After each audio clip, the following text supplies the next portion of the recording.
تو اسلام کہتا ہے عقل کا بھرپور استعمال کرو، لیکن جب خدا کوئی بات کہہ دے تو پھر وہاں اللہ کے سامنے آپ عقل یوز کرنے کی کوشش نہ کریں. ہم ہر جگہ یہی کر رہے ہوتے ہیں. ڈاکٹروں کے سامنے میڈیکل سائنس میں اپنی عقل کے بجائے کس کی رائے کو ترجیح دیتے ہیں؟ ڈاکٹر صاحب.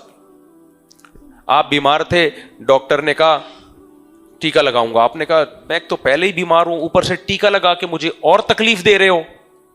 آپ کو تو مجھے چاہیے راحت پہنچاؤ، آپ ٹیکا لگا کے تکلیف دے رہے ہو. آپ کیا بولو گے؟ ڈاکٹر کیا بولے گا؟ پھر تو کہیں اور سے علاج کر لے بھائی.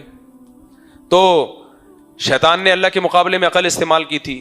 اللہ نے شیطان سے کہا آدم کو سجدہ کرو. شیطان نے بولا میں نہیں کر رہا، میری تو کھوپڑی میں ہی نہیں آ رہی یہ بات کہ مٹی سے بنایا تو میں کیوں سجدہ کروں. تو یہ سب چیزیں بے عقلی کیا. ابراہیم علیہ السلام کو اللہ نے حکم دیا بچے کو ذبح کرو. اب بچے کو ذبح کرنا عقل کے میں آتا ہے؟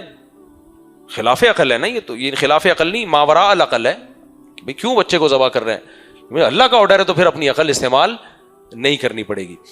تو اس لیے اسلام کہتا ہے عقل کو استعمال کرو، بھرپور طریقے سے استعمال کرو. لیکن جو عقل خدا رسول کے خلاف جاری ہو نا، تو پھر یہ تکبر ہے کہ آپ اپنے آپ کو اللہ سے زیادہ سمجھدار سمجھنا معاذ اللہ شروع کر دیا آپ نے. ایک بات تو یہ. دوسری بات یہ کہ اسلام کا کوئی حکم خلاف عقل نہیں ہوتا، ماوراء العقل ہوتا ہے. اس پر میں کئی بار بیان کر چکا ہوں. عقل کے خلاف ہونا الگ چیز ہے، عقل سے بالاتر ہونا الگ چیز ہے.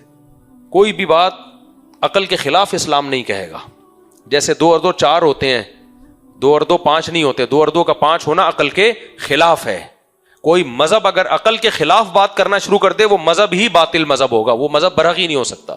اور ایک ہے کہ میں آپ سے کہوں 356 کو 648 سے ضرب دیے جائے تو 6564 جواب آتا ہے. اب یہ عقل سے بالاتر ہے. پتہ نہیں بھائی کیلکولیٹر پہ ٹیسٹ کریں گے، صحیح بھی ہو سکتا ہے غلط بھی ہو سکتا ہے. تو جہاں ہماری عقل نہیں پہنچتی، عقل سے بالاتر چیزیں، اس میں اسلام رہنمائی کرتا ہے. خلاف عقل کوئی بات اسلام نہیں کرتا.